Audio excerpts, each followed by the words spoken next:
வணக்கம். அன்பார்ந்த சுபிக்ஷா டிவி நேயர்களுக்கு உங்கள் ஜோதிடர் ஜேஎம்எஸ் சந்திரமௌலியின் பதிவு.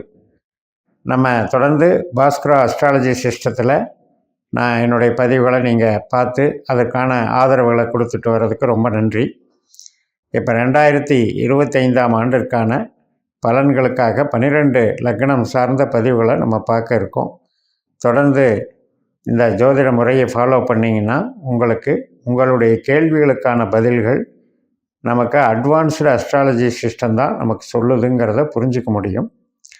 ஏன் அப்படின்னா, கிரகங்கள் பிரபஞ்சத்தில் கிரகங்கள் சுழன்று கொண்டிருக்கிற அதே வேளையில் நட்சத்திர ஆற்றல் கிரகங்களின் சலனப்படுத்துகின்றன. அந்த சலனங்களை சந்திரன் உள்வாங்கி நமக்கு பலன்களை தருகிறார் என்கின்ற இந்த அரிய நுட்பமான இந்த ஜோதிடத்தை பயன்படுத்தும் போது நம்ம இன்றைக்கி ஃபேஸ் பண்ணிகிட்ருக்கிற பல்லாயிரக்கணக்கான படிப்பு, பல்லாயிரக்கணக்கான தொழில், அதுபோல் அனைத்து விதமான உபகரணங்கள் அப்படிங்கிறது இன்றைக்கி மாறிடுச்சு. ஒரு வாகனம்னு எடுத்துட்டால் மாறிடுச்சு. அதே போல் ஒரு தகவல் தொடர்பு சாதனம்னு எடுத்துட்டால் மாறிட்டே வருது.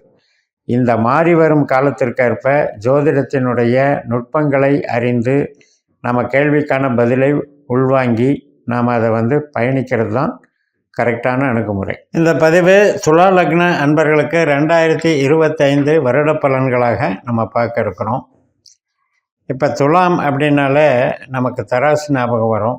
நம்மளுடைய பாரபட்சமற்ற தன்மை, நடுநிலைமையோடு நம்ம எல்லாத்தையும் அணுகக்கூடிய ஒரு பாவம். அப்படிப்பட்ட துலாத்தில் பிறந்தவங்களுக்கு ஆதிக்கமாக நமக்கு என்ன இருக்கும் அப்படின்னா, ரொம்ப ஆக்டிவான செயல்பாடுகளை செஞ்சு ஒரு விஷயத்தை நல்ல திறமையோடு திறம்பட முடிக்கணுங்கிற அந்த எண்ணம் இருக்கும். அந்த ஆளுமை திறன் இருக்கும்.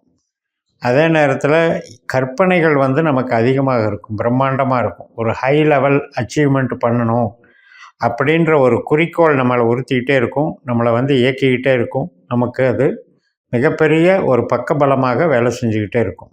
கற்பனை திறனும் நோக்கத்தில் உறுதியும் நமக்கு அதற்காக நம்ம பாடுபடக்கூடிய ஒரு ஈடுபாடும் நமக்கு கொடுத்துக்கிட்டே இருக்கும். அது மட்டுமல்ல, தர்மம், நியாயம், நேர்மை, பக்தி, ஆன்மீகம் இதனுடைய அமைப்பும் நம்மளுக்கு உறுதுணையாக இருக்கும். நாம் எப்போவுமே அந்த ஈடுபாடை கையில் வச்சிட்ருப்போம். இப்படிப்பட்ட நமக்கு இந்த 2025 3 கிரகத்தினுடைய பெயர்ச்சிகள் வாயிலாக நம்ம என்ன பண்ணுறதுக்கு தகுதியாக இருக்கோன்னு பார்ப்போம். இப்போ நமக்கு துலாத்துக்கு பொறுத்த வரைக்கும் அட்டமத்தில் குருங்கிறது பெரிய பிரச்சனையாக நம்ம சென்ற காலத்தில் நினச்சிட்டு இருந்திருப்போம். 8ஆம் இடத்துல குரு அப்படிங்கிறது என்ன அப்படின்னா, ஒரு முன்னேற்றத்துக்கு தடை. எவ்வளோ தான் உழைச்சாலும் வேகமாக நம்ம இயங்கினாலும் அந்த வேகத்தடை வந்துக்கிட்டே இருக்குது. ஒரு வளர்ச்சிக்கு கிடைக்காம தள்ளி போயிட்டே இருக்குது அப்படின்ற ஒரு ஆதங்கம் அதை 8ல் இருக்கிற குரு கொடுத்துட்டு இருந்திருக்கு. அது மட்டுமல்ல, நமக்கு குருவனுடைய தசாபுத்திகள் நடக்கும்போது அந்த பாதிப்புகளை அதிகமாக நம்ம சந்திச்சிருப்போம்.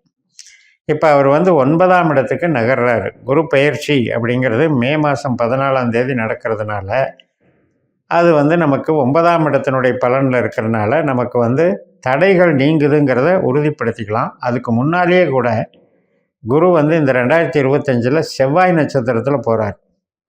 இந்த செவ்வாய் என்பது நமக்கு பணவரவையும் கொடுக்கும், நமக்கு சூழலையும் உருவாக்கும். நம்ம சந்திக்கிற சூழல், நம்ம எதிர்பார்க்குற என்வைரான்மெண்ட்டு, நமக்கு சப்போர்ட்டு இதெல்லாம் கொடுக்கறதுக்கு உண்டான ஒரு தகுதியை அந்த குரு செவ்வாய் நட்சத்திரத்தில் போகும்போதே அடித்தளம் ஏற்படுத்திடுது. அதுக்கப்புறம் நம்ம மே 14 ரிஷபத்தில் போகும்போது அங்கேயும் செவ்வாயாக தான் இயங்குறாரு. அதனால் நமக்கு ஆப்பர்ச்சுனிட்டிஸ் கிரியேட் ஆகும், ஒரு அட்வைஸ் கிடைக்கும், ஒரு நல்ல வழிகாட்டுதல் கிடைக்கும், சரியான ரூட்டு கிடைச்சி நம்ம போய்கிட்டு இருப்போம். இது நமக்கு நல்ல மூளை உழைப்பு சார்ந்த திறமைகளுக்கு ரொம்ப பயன்படும். இப்போ கம்யூனிகேஷன் லைனில் இருக்கவங்க, கலைத்துறையில் இருக்காங்க, அட்வர்டைஸ்மெண்ட் லைனில் இருக்கவங்க, மற்றும் நம்ம ஃபைனான்ஷியல் லைனில் இருக்கவங்க, ப்ரொஃபஸர் மாதிரி ஈடுபடுறவங்க, பிஹெச்டி படிச்சுட்டு இருக்கவங்க, இது மாதிரி அனைத்து விதமான மூளை உழைப்பு, ஸ்மார்ட் ஒர்க்கு சம்மந்தப்பட்டதுக்கெல்லாம் இந்த குரு நிறைய டெவலப் பண்ண காத்துட்ருக்கார். அதுக்கப்புறம் அவர் திருவாதிரை நட்சத்திரத்துக்கு போகிறாரு. அதாவது ஜூன் 13ஆம் தேதி ராகுவை போல இயங்குகிறார். இந்த கட்டத்தில் தான் நமக்கு ராகு கேது பயிற்சியும் நம்ம பார்க்க வேண்டியிருக்கு. இப்போ மே மாதம் 30ஆம் தேதியே ராகு வந்து நமக்கு 6ஆம் இடத்துல இருந்த ராகு 5ஆம் இடத்துல வந்துடுறாரு. 12ஆம் இடத்துல இருந்த கேது வந்து 11ஆம் இடத்துல வந்துடுறாரு. அப்போ 6ஆம் இடம் என்பது நமக்கு ஒரு மாதிரி ஒரு வேலைகளை கொடுத்தாலும் கடன் சம்மந்தப்பட்ட உபாதைகளையும் கொஞ்சம் ஏற்படுத்தி இருக்கிறதுக்கும், நோய்வாய்ப்பட்டுறதுக்கும், கணவன் மனை உறவில் கொஞ்சம் பிரச்சனைகள் கொடுக்கறதுக்கும் காரணமாக இருந்த ராகு இப்போ வந்து சுபத்துவம் பெறார். தன்னுடைய நட்சத்திரம் சதய நட்சத்திரம் இருக்கிற கும்பராசியை பார்த்தே அவர் வந்துடுறார். அதனால் 5ஆம் இடம் என்பது நமக்கு வந்து அந்த மாதிரியான பிரச்சனைகள், அதாவது கடன் தொல்லைகள், வழக்குகள், கணவன் மனை உறவில் இருக்கிற பிரச்சனைகள், இதையெல்லாம் தீர்க்கறதுக்கு உதவுறார். இப்போ அவர் குரு நட்சத்திரத்தில் தான் என்ட்ரி ஆவார். கும்பத்தில் நுழைஞ்ச உடனே இந்த குரு நமக்கு பாக்கியத்தில் இருக்கிறதுனால நமக்கு நன்மைகளை கொடுக்குது. அதனால் இந்த மாதிரி ஒரு பிரச்சனைகள் சிக்கல்களில் இருந்தெல்லாம் தீர்வுகள் கிடைக்கிறதுக்கு இந்த 2 கிரகங்களும் மிக முக்கிய காரணங்களாக இருக்கிறாங்க. அதே குரு நட்சத்திரத்துக்கு அப்புறம் அவருடைய சொந்த நட்சத்திரமான சதய நட்சத்திரத்துக்கும் வருவார். அப்போ வரும்போது நமக்கு நல்ல மகிழ்ச்சியை கொடுத்துருவார். ஏன்னா 5ஆம் இடம் வந்து வலுப்பு இருந்தாலே உல்லாசம், உற்சாகம், மதிப்பு, மகிழ்ச்சி, கலைகள் எல்லாமே இறையருள்கள் முதல் கொண்டு நடக்கும். 9ஆம் இடமும் இறையருள் தான். குலதெய்வம், முன்னோர்கள், தந்தை வர்க்கம், நம்மளுடைய ப்ரொஃபஷனில் வந்து நம்ம ஒரு லீடிங் பர்சனாலிட்டியாக இருக்கிறது, மெயினாக மார்க்கெட்டிங்கில் டெவலப் ஆகிறது, இதெல்லாம் வந்து குரு கொடுக்குறார். அப்படிப்பட்ட ஒரு வளர்ச்சியை இந்த குருவும் ராகுவும் கொடுத்தாலும் இப்போ கேது வந்து நமக்கு 11ஆம் இடத்துக்கு போகிறது நிறைவு தான். 11ஆம் இடம் என்பது நமக்கு மனநிறைவு, எதிர்பார்ப்புகள் பூர்த்தியாகிற இடம். அந்த இடத்துல கேது போகிறதுனால நமக்கு ஒன்றும் பிரச்சனை இல்லை. கேது நட்சத்திரத்தை இருக்கிற ராசிக்கே போகிறார். அதுக்கு முன்னால் சூரியனாகவும் சுக்கிரனாகவும் செயல்பட்டு போகிறார். அப்போ அதனால் நமக்கு ஒரு நல்ல பக்குவம் கிடைக்கும். நல்ல நண்பர்கள், கெட்ட நண்பர்கள் விலகி நல்ல நண்பர்கள் ஏற்படுவார்கள். நல்ல சப்போர்ட்டர்ஸ் கிடைப்பாங்க. இதெல்லாம் வந்து நமக்கு சூழலை வந்து நல்லா பிரகாசப்படுத்திடும். அதுக்கப்புறம் நம்ம சனிக்கு வருவோம். இப்போ 5ஆம் இடத்துல இருக்கிற சனி 6ஆம் இடத்துக்கு போகிறார். அப்போ சனியினுடைய பங்களிப்பு என்ன அப்படின்னா, நமக்கு பணம் கொடுக்குறவரும், உத்தியோகம் கொடுக்குறவரும், தொழிலை வளர்க்குறவரும் சனி பகவான் தான். அப்படிப்பட்ட சனி அவருடைய நட்சத்திரம் இருக்கக்கூடிய மீனராசிக்கு போகிறாரு. முதல்ல பூரட்டாதி 4ஆம் பாதத்தில் அவர் வந்து மார்ச் 29ஆம் தேதி என்ட்ராகி, அதுக்கப்புறம் வந்து ஏப்ரல் 27ஆம் தேதியே தன்னுடைய சொந்த நட்சத்திரத்துக்கு போயிடுறார். அப்போ அது வந்து ஒரு பெரிய பலம்.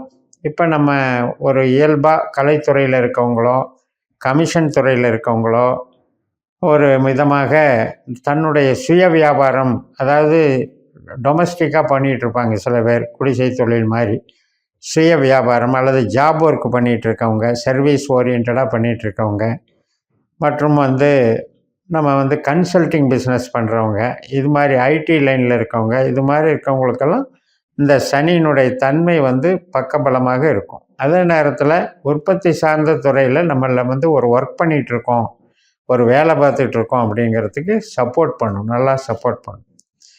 இந்த சனியை பொறுத்த வரைக்கும் நம்ம கவனிக்க வேண்டியது என்னென்னா, 2, 6, 10 அப்படிங்கிறது பண வசதிக்கு நல்லா இருக்கும், தொழிலுக்கு நல்லா இருக்கும், உத்தியோகத்துக்கு நல்லா இருக்கும். ஆனால் கணவன் மனைவி உறவுலையும் நம்மளுடைய ஆரோக்கியத்திலையும் கொஞ்சம் மைண்ட் பார்த்துக்கணும்.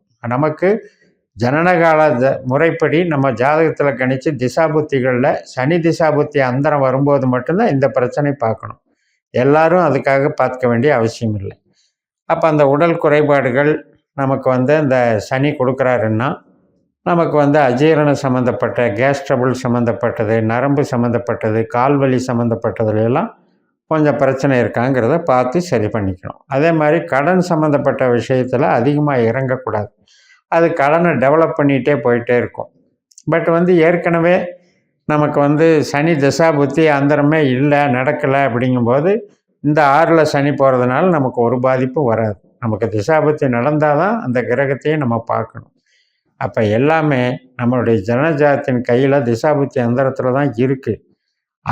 அந்த திசாபுத்தி அந்தரத்தில் இப்போ இதெல்லாம் எப்படி செயல்படுதுங்கிறது பார்க்குறதுக்கு தான் இந்த பதிவு. 2025ஆம் ஆண்டு உங்களுக்கு வந்து மனமகிழ்ச்சியே கொடுக்கறதுக்கு ராகுவும் குருவும் உதவுறாங்க. அதே நேரத்தில் சூழலை வந்து சந்தோஷமாக வச்சுக்கிறதுக்கும் சுபகாரியங்கள் நடத்துறதுக்கும் இந்த 2 கிரகமும் சப்போர்ட் பண்ணுது, கேதுவும் சேர்ந்து.